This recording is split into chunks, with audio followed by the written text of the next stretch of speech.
এবং কেসটা সিবিআই দেখছে, তাই লাইভ স্ট্রিমিং সম্ভব নয় মুখ্যমন্ত্রী বলছেন। আমি ডক্টর বিপ্রেশ চক্রবর্তী, জুনিয়র ডাক্তারদের প্রতিনিধি, এখানে আছেন। ডিজিকে আমরা একই প্রশ্ন করেছিলাম, ডিজি রাজীব কুমার বলেছেন no wire it is done live. Live, আপনাদের উল্টো দিক থেকে আমি আপনার কাছে প্রশ্নেতে আসবো যে এই লাইভ সম্প্রচারের প্রশ্নে, এই লাইভ স্ট্রিমিংয়ের পয়েন্টটাতে আপনারা অনড় কেন? অনর্থার অনেকগুলো কারণ আছে, তবে এই প্রশ্নের উত্তর দেওয়ার আগে আমি একটা কথা শুধু বলে নিতে চাই। আমি পশ্চিমবাংলার জনসাধারণের সামনে হাত জোর করে একটা কথা বলতে চাই, উইথ ডিউ রেসপেক্ট ম্যাডাম, আমরা ডাক্তার, আমরা ডাক্তারি সমাজের ছাত্র, আমরা প্রত্যেকে এখানে লড়ছি। আমাদের কাছে সবচাইতে পছন্দের এবং একমাত্র পছন্দের আমাদের ডাক্তারি চেয়ারটাই। এই কথাটা আমি সবার আগে একটু ক্ল্যারিফাই করে নিতে চাই। যেই প্রশ্নে আমরা আসছি যে কেন লাইভ স্ট্রিমিং আমরা চাইছি, আমরা আজ কিন্তু মুখ্যমন্ত্রী মোটামুটি দাঁড়িপাল্লায় বসিয়েছেন, একদিকে মৃত্যু আর একদিকে হচ্ছে আপনাদের কর্মবিরতি, মানে সরাসরি মৃত্যুর সঙ্গে রিলেট করে দেখাচ্ছেন যে পরপর মানুষের মৃত্যু হচ্ছে শুধু আপনাদের কর্মবিরতির জন্য।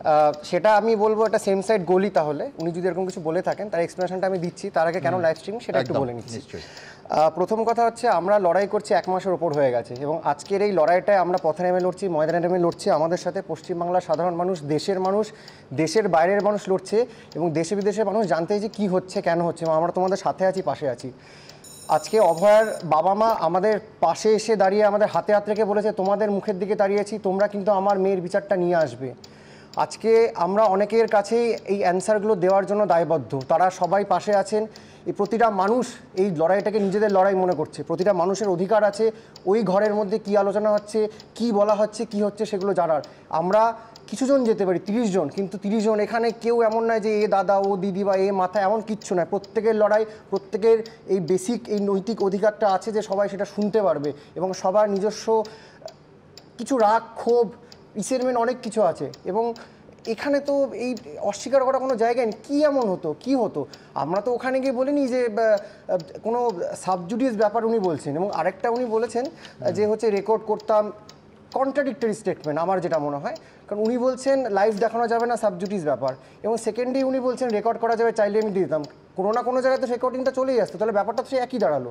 সেকেন্ড কেন, এর কারণ কি মনে হয়? মানে আমি বলছি সরকার কেন মনে করছে যে লাইভ স্ট্রিমিং হলে সেটা খোলা মনে আলোচনা হবে না? এই প্রশ্নের উত্তরটা সব থেকে ভালো মনে হয় সরকার নিজেই দিতে পারবে, যে কিসে সমস্যাটা হচ্ছে।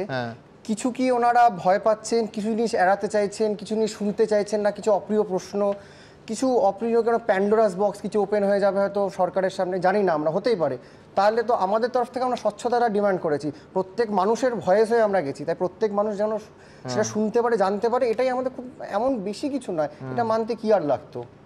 আমি একবার আইনি পার্টটা ফিরদৌসের কাছে জেনে নেব। ফিরদৌস, যেখানে উনি সুপ্রিম কোর্টের কথা বলছেন মুখ্যমন্ত্রী, অথচ সুপ্রিম কোর্টে এই তদন্তের প্রত্যেকটা ধাপ, এমনকি যে দেহ থেকে যা সংরক্ষণ করা হয়েছে কোন সেন্ট্রাল ফরেন্সিক ল্যাবে যাবে না কোথায় যাবে, সেটা অবধি আলোচনা হচ্ছে মানুষের সামনে, এবং মানুষ মানে গোটা দেশের মানুষ, সম্ভবত বিদেশ থেকেও মানুষ শুনছেন, তার কারণ সুপ্রিম কোর্ট লাইভ স্ট্রিমিং করছে। আমি বলছি এই বিচারাধীন বিষয়, সিবিআই তদন্ত, সুপ্রিম কোর্টের বিচার করছে, এর সঙ্গে আদৌ লাইভ স্ট্রিমিংয়ের কি কোনো বিরোধ আছে? প্রথম কথা বলি, এর কোনো প্রকার প্রতিবন্ধকতা নেই, না আইনগত প্রতিবন্ধকতা রয়েছে, না নির্দেশগত প্রতিবন্ধকতা রয়েছে। লাইভ স্ট্রিমিংয়ের প্রতিবন্ধকতা থাকলে হয় আইদার কোনো আইনে সেটা বলা থাকবে যে এই বিষয়ে লাইভ স্ট্রিমিং করা যাবে না, এই আইনে বর্ণিত আছে, অথবা সুপ্রিম কোর্ট বা হাইকোর্ট কোনো একটি আদালত সেটি নির্দেশ দিয়ে বলবে লাইভ স্ট্রিমিং করা যাবে না। আমি লাইভ স্ট্রিমিংয়ের বিষয়ে আসার সময় আপনি একজন বাঙালি স্পিকারের কথা মনে করিয়ে দিতে চাইব। 24শে জুলাই 2006 লোকসভা টিভির অবতারণা হলো, একজন বাঙালি স্পিকার সোমনাথ চট্টোপাধ্যায়, তিনি বললেন যে গোটা দেশের মানুষের জানার অধিকার রয়েছে আইনসভার অভ্যন্তরে তাদের জনপ্রতিনিধিরা কি কাজ করছেন, তাই লোকসভা টিভি এবং রাজ্যসভা টিভির অবতারণা। এবার আসি সুপ্রিম কোর্টে। এই সুপ্রিম কোর্টে লাইভ স্ট্রিমিং নিয়ে সিনিয়র অ্যাডভোকেট ইন্দিরা জয়সিং তিনি মামলা করেছিলেন, এবং সেই মামলার পরিপ্রেক্ষিতে সুপ্রিম কোর্ট মডালিটিস ঠিক করে সুপ্রিম কোর্ট নির্দেশ দেন লাইভ স্ট্রিমিং করার। সুপ্রিম কোর্ট নিজে লাইভ স্ট্রিমিং করে, অ্যাজ ওয়েল অ্যাজ বিভিন্ন হাইকোর্ট তারা লাইভ স্ট্রিমিং করতে শুরু করে এবং এখন বর্তমানে সব জায়গায় লাইভ স্ট্রিমিং চলছে। কিন্তু আমার বিষয়টা অন্য জায়গায়। কিন্তু তুমি লাইভ স্ট্রিমিং অন্য বিষয় যাওয়ার আগে ফিরদৌস, আমি বলছি বিচারাধীন বিষয়টাও ভারী মজার। আমি বলছি এর আগে যখন সিঙ্গুর বিচারাধীন ছিল, অবভিয়াসলি নন্দীগ্রাম নেতাই সমস্ত কিছু নিয়ে আলোচনা হয়েছে, প্রকাশ্যে মানুষ তার মতামত রেখেছেন, বিরোধী নেতা নেত্রীরা এখন যারা সরকারে আছেন তারাও রেখেছেন, তখন কিন্তু বিচারাধীন মনে হয়নি। হঠাৎ এই বিচারাধীন বিষয়ে লাইভ স্ট্রিমিং এর ক্ষেত্রে একটা পাঁচিল হয়ে দাঁড়ালো এবং এত বড় একটা বহু প্রতীক্ষিত বৈঠক কার্যত ভেস্তে গেল। এবং শুধু তাই না, দেখুন আমি যে প্রথমেই বলে দিলাম কোনো আইনগত প্রতিবন্ধকতা নেই বা কোনো নির্দেশগত প্রতিবন্ধকতা নেই। এবার আমি অন্য বিষয়ে আসছি। আমি এর আগের দিন সুপ্রিম কোর্ট 9 সেপ্টেম্বরের যে অর্ডার, সেই অর্ডারে দেখবেন 15 নম্বর প্যারাগ্রাফে স্টেট গভর্নমেন্ট একটা রিপোর্ট ফাইল করেছে। সেই রিপোর্টে তারা নির্দিষ্টভাবে ক্যাটাগরিক্যালি প্যারা 7 এবং প্যারা 8-এ কি লিখেছেন সেটা সুপ্রিম কোর্ট সেটা কোট করে দিয়েছে অর্ডার শিটে। 15 নম্বর প্যারাগ্রাফে সেটা কিন্তু রেকর্ডেড আছে। সেখানে বলা আছে more than 6 lakh individual have been denied treatment as resident doctor are not attending OPDs. অর্থাৎ 6 লক্ষ ইন্ডিভিজুয়াল তারা এই যে রেসিডেন্ট ডক্টররা তারা এই যে যেহেতু তারা ডিনাই করেছে সেই জন্য তারা চিকিৎসা পায়নি। এবং শুধু তাই না, ইন্টারেস্টিংলি বলা আছে 20টা মানুষের মৃত্যু ঘটেছে তাদের ডিনায়ালের জন্য। আচ্ছা, রাজ্যের মুখ্যমন্ত্রী, যিনি সকলের মুখ্যমন্ত্রী, যে 6 লক্ষ মানুষ তারা চিকিৎসা পেলেন না তাদেরও মুখ্যমন্ত্রী, অর্থাৎ তাদের প্রতিনিধি হয়ে তো রাজ্যের মুখ্যমন্ত্রী অন্ততপক্ষে এদেরকে প্রশ্ন করতে পারতেন যে তোমরা কেন ডিনাই করছো চিকিৎসা, যার জন্য 6 লক্ষ মানুষ তারা চিকিৎসা পেলেন না বা 20 জন মানুষ মারা। তা এই রাজ্যের এই 6 লক্ষ মানুষের তো জানার অধিকার রয়েছিল যে কেন এই চিকিৎসকরা তাদের চিকিৎসা দেননি, তাই 6 লক্ষ চিকিৎসক পায়নি। এটা অন্ততপক্ষে রাজ্যের মুখ্যমন্ত্রী তিনি তাদের প্রতিনিধি হয়ে করতে পারতেন, কিন্তু দুর্ভাগ্য হলো তিনি সেটা করলেন না। কেন করলেন না? আসলে এই ডক্টর বাবুরা গিয়ে এই প্রশ্নটিই করতো যে আপনি যে রিপোর্টে লিখে দিলেন যে 20 জন মানুষ মারা গেছে, কিসের উপর ভিত্তি করে বললেন? এবং ইন্টারেস্টিংলি সব থেকে রিপোর্টে বর্ণিত আছে furthermore information regarding 20 cases of death due to the denial of treatment have been recorded including different sources including those reported in media. অর্থাৎ খবরের কাগজ কি খবর করলো তার উপর ভিত্তি করে রাজ্য সরকার সুপ্রিম কোর্টে গিয়ে বলছে 20 জন মানুষের মৃত্যু ঘটেছে এদের চিকিৎসা ডিনায়ালের ফলে। এবং সুপ্রিম কোর্ট টাইমের এগেন বলছে যে ওই মিডিয়া রিপোর্টের উপর ভিত্তি করে তুমি কোনো কিছু কাজ করতে পারো না। রাজ্য সরকারের ইনফ্রাস্ট্রাকচার এমন খারাপ হয়ে গেছে। আর একটা কথা বলে আমি শেষ করব। আচ্ছা, রাজ্যের এই যে চিকিৎসা ব্যবস্থা ইনফ্রাস্ট্রাকচার কি শুধুমাত্র এই জুনিয়র চিকিৎসকদের উপর নির্ভর করে? সেখানে পিএইচসি রয়েছে, বিপিএসসি রয়েছে, আরএইচ রয়েছে, স্টেট জেনারেল হসপিটাল রয়েছে, এসডিএইচ রয়েছে, ডিএইচ রয়েছে। এবং শুধু তাই নয়, এই পিজিটির মধ্যে 2 রকম পিজিটি আছে, একটা ওপেন পিজিটি, একটা সার্ভিস পিজিটি। যারা এখানে ডাক্তারবাবুরা আছেন সার্ভিস পিজিটিরা কোনোদিন কোনো স্ট্রাইকে যেতে পারে না, তার কারণ তারা সরকারি চাকরিরত। তারা কোনোদিন তাদের প্রথম কথা হচ্ছে তারা কোনোদিন স্ট্রাইকে যেতে পারে না। এবং স্ট্রাইকে আমি ফিরদৌসের সঙ্গে আমি শুধু যোগ করব, সেটা হচ্ছে শুধু এটা সুপ্রিম কোর্টে সাবমিশন নয়, এটা পরের দিন যখন একেবারে প্রশাসনিক বৈঠকের একটা অংশ ওই লাইভ স্ট্রিমিং হচ্ছিল, তখন রাজ্যের মুখ্যমন্ত্রী তিনি স্বাস্থ্য সচিবকে বলেন যে কতজন এখনো পর্যন্ত এই কর্মবিরতির জন্য মারা গেছেন। তিনি বলেন 21, 22, 23 সংখ্যাটা তিনিও কোট করেন যে আদার সোর্সেস আর মিডিয়া রিপোর্ট। আমি বলছি মিডিয়ার জায়গা থেকে আত্মশ্লাঘার জায়গা আছে, কিন্তু একটা সরকারের সেদিনও বলেছিলাম যে তথ্যের স্তম্ভ কেন সংবাদ মাধ্যমের তথ্য হবে? সরকারি হাসপাতালে আমি ধরে নিচ্ছি চিকিৎসা থেকে কেউ বঞ্চিত হয়েছেন, সেই তথ্য তো রাজ্য সরকারের কাছে থাকবে। তবে ঘটনাচক্রে আজকে ডক্টর বিপ্রেশ চক্রবর্তী, ওনাকে নিয়ে উনি জানেনও না, আরেকটা প্রতিবেদন আজকে দেখাবো, সেটা হচ্ছে একজন পুলিশ কর্মী, তিনি অসুস্থ হয়েছিলেন, ডাক্তারবাবুরা কিন্তু এই ডক্টর চক্রবর্তী ঝাঁপিয়ে তাদের চিকিৎসা করেছেন। কিন্তু তার আগে আমি ডক্টর কুণাল সরকারের কাছে আসবো। কুণালদা, এক হচ্ছে যে জুনিয়র ডাক্তাররা কালকেই আমি দেখছিলাম এই 9:30 নাগাদ যে প্রেস কনফারেন্সটি হচ্ছিল তাতে বলছিলেন যে এই আন্দোলন আর চিকিৎসক মহলের মধ্যে সীমাবদ্ধ নেই, বৃহত্তর মানুষের সমাজ, তাদের যে দাবি সেটা চিকিৎসকদের বিচারের দাবির সঙ্গে মিলে গেছে, সেই জন্য গোটা বৃহত্তর সমাজের কাছে, আরও বেশি মানুষের কাছে তারা দায়বদ্ধ এবং সেইখানে তাদের স্বচ্ছতার প্রয়োজন আছে এবং সেই জন্য সরাসরি এই যে বৈঠক এটা লাইভ স্ট্রিমিং করতে হবে। আমি বলছি, আজকে আবার বলছি, মুখ্যমন্ত্রী একেবারে মৃত্যুর সঙ্গে দাঁড়িপাল্লায় তুলেছেন এই কর্মবিরতিটাকে, একটার পর একটা উদাহরণ দিয়েছেন। কিভাবে দেখছেন এটা? এটা কার্যত ডাক্তারবাবু বনাম সাধারণ মানুষ, ডাক্তারবাবু বনাম গরিব মানুষের লড়াই মনে হচ্ছে না? এটা খুব দুঃখের বিষয় সুমন, যে আমরা এর মধ্যে একটা আর্টিফিশিয়াল ক্লাস ওয়ার তৈরি করার চেষ্টা করছি। এবং আমার মনে হয় সবার কাছে অনুরোধ যে আমাদের দুর্ভাগ্যের পরিমাণটা তো উপচে পড়ছে আজকের দিনে। তো আমরা এর বোঝাটা বর্তমানে নাই বা বাড়ালাম। এবারে প্রশ্ন হলো যে লাইভ স্ট্রিম না করার যে একটা কারণ, এর কারণটা কিন্তু সহজে অনুমেয়।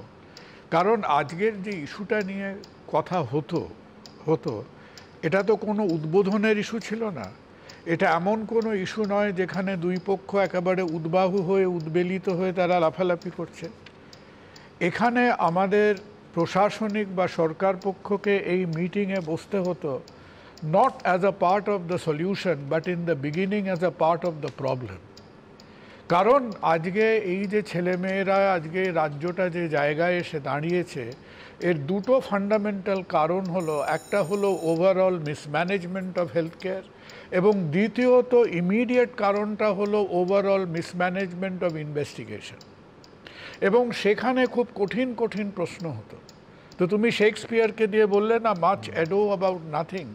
আমার মনে হয় এই মিটিংটা যেভাবে হবে, এই দিন 15-16 দিন আগে এরা যায়নি, কিন্তু সমস্ত চিকিৎসক এরা মিলে আমাদের চিফ সেক্রেটারির সঙ্গে মিটিং হয়েছিল। বেচারাকে অনেক প্রশ্ন ফেস করতে হয়েছিল, উইচ হি ডিড। আমার মনে হয় উনি বিন্দুমাত্র খুব একটা আনন্দিত হননি সেই প্রশ্নগুলো নিয়ে। এখন এই প্রশ্নগুলো যদি লাইভ স্ট্রিমিংয়ে মানুষের সামনে যায়, তুমি মিটিংয়ে কী নিয়ে আলোচনা করতে? একদম। তুমি মিটিংয়ে কী নিয়ে আলোচনা করতে? তুমি আলোচনা করতে যে আমাদের হাসপাতালে, মেডিকেল কলেজে এই নৈরাজ্যগুলো হলো কেন। তুমি এই মিটিংয়ে আলোচনা করতে যে যখন এই নৈরাজ্য ঘটে গেল, যখন এই মেয়েটি আমাদের মধ্যে থেকে চলে গেল, তারপরে কেন পদে পদে আমরা ইনভেস্টিগেট করতে যতটা না হেঁটেছি তার থেকে বেশি আমরা হোঁচট খেয়েছি। কেন এই জিনিসটা? একটা জিনিস আমার যোগ করতে হবে, সেটা হচ্ছে যে ওনাদের যা দাবি, এবং আজকে নবান্নে আমি খুব মন দিয়ে মুখ্যমন্ত্রীর সাংবাদিক সম্মেলন, কিছুটা দাবি মেনে নেওয়া হয়েছিল। আমি অন্য কথা বলছি, সেটা হচ্ছে দুটোর মধ্যে কিন্তু নবান্ন বলছে ওনাদের যা দাবি, যা নিয়ে আলোচনা হবে, আর ওনারা পাবলিকলি যে দাবিগুলো বলছেন তার মধ্যে তফাৎ আছে। তার কারণ মুখ্যমন্ত্রী বলছেন যে কি নিয়ে আজকে আলোচনা হতো, infrastructure of medical system in West Bengal, 2 safety and security of doctors.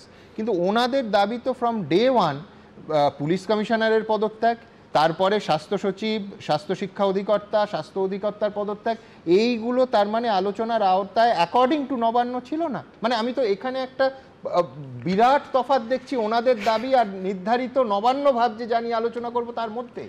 দেখো সুমন, কথাটা হচ্ছে এই অপ্রিয় কঠিন প্রশ্নগুলো এড়িয়ে যাওয়া যাবে না।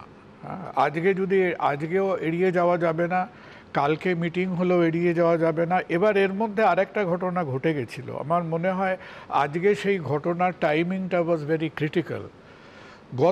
গতকাল সন্ধেবেলা যখন আমাদের চন্দ্রিমাদি তার মিটিংটা শেষ করছিলেন, তখন একটু যেন কড়া হাতে পরিস্থিতিটাকে নেব এরকম একটা ভাব ছিল।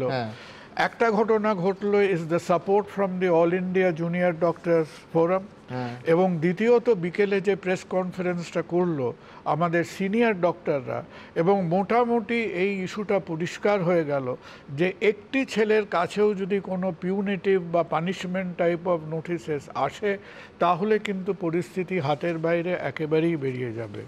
এবং তারপর আমার মনে হয় কারেক্টলি, আমি অ্যাবসলিউটলি কারেক্টলি বলছি, কোনো একটা বোঝাপড়ার মধ্যে মানুষ কেউ এক পা এগিয়ে আসবে, কাউকে এক পা পিছিয়ে আসতে হবে।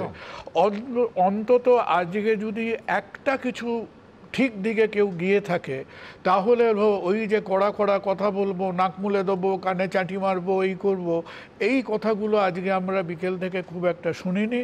কারণ কি হলে কি হতে পারতো তার মধ্যে আমি যাচ্ছি না, কিন্তু পরিস্থিতি একেবারে ওই মানে jumping off the plane without a parachute, সেই রকমের একটা ব্যাপার হতো যদি আজকে আমরা সেই লাইনে থাকতাম। সেকেন্ড কথাটা হচ্ছে যে লাইভ স্ট্রিমিং যে আজকে ডিফিকাল্ট হবে, আমার মনে হয় এই কথাটা ওদের বলা উচিত ছিল ওরা রওনা হবার আগে। কারণ যখন ওরা রওনা হচ্ছে, যখন ওরা বাসে উঠছে, সেই স্টেজ অবধি যা কথাবার্তা হয়েছে, আমার মনে হয় যে চিফ সেক্রেটারি এবং অন্যান্যরা যারা ছিলেন তারা যদি ক্লিয়ারলি ওদের বলে দিত যে তারা সেখানে নেগোশিয়েট করছে না, আমার যতদূর ধারণা এরা বাসে উঠতো না এবং এরা অতদূর ওখানে যেত না। বাকিটা ফিরদৌস এরা বললেন যে কি কি কারণে, যে এটাকে খুব একটা একদম আমি যেহেতু কুণালদা আমি আমি আমি আসবো ফিরদৌস, কিন্তু তার আগে দ্রুত একবার আপনাদের পরপর দুটো অংশ দেখাবো। আরেকটা খানিকক্ষণ আগে যেটা দেখালাম যে 2019 সালের 17ই জুন এই লাইভ স্ট্রিমিং নিয়ে, লাইভ স্ট্রিমিংয়েই সেদিনও লাইভ স্ট্রিমিং হচ্ছিল 7 দিনের কর্মবিরতির পর মুখ্যমন্ত্রী ঠিক কী বলেছিলেন আরেকবার দেখাবো, দেখুন।